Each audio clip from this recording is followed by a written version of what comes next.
The honourable member for Winchester, and I very much hope that he will now join the all-party parliamentary group on acquired brain injury, since he's got some spare time. Round and round and round and round we go. It's not so much a stuck record, it's like a record played at the wrong speed is what it feels like at the moment.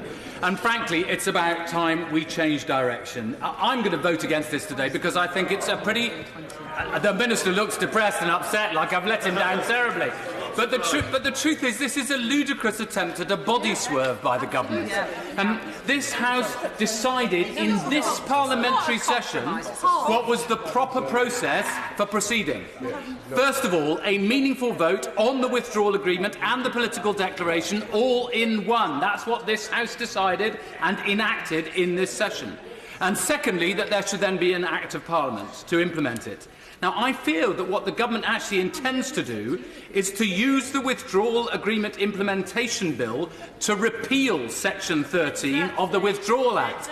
And yet we've already made that decision about what the proper process is in this session of Parliament. So I don't think that they will be able to do so, which is why today doesn't provide more certainty, as the Attorney-General argued, if we pass the motion tonight. It provides more uncertainty because we will still have to go through the process of a full, meaningful vote.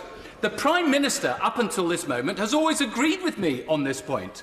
Her manifesto expressly says that the political declaration and the Withdrawal Act must be taken together. Her manifesto says it, and she's always preaching to us about manifestos, so I'm preaching back to her.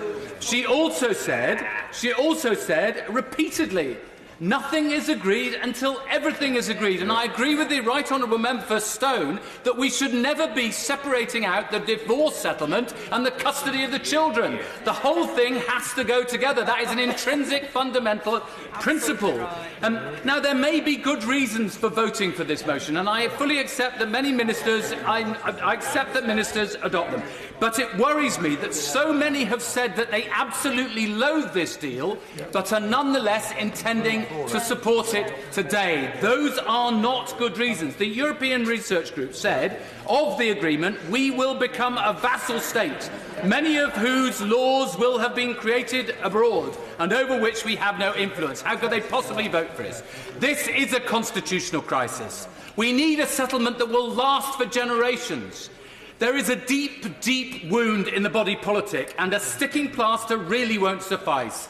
We need to stitch the nation back together, and we can only do that if we proceed in good order. No more parliamentary shenanigans, no more partisan jiggery-pokery and behind-stairs work, no more subjugating the national interest to private ambition. Mrs. Anne Main.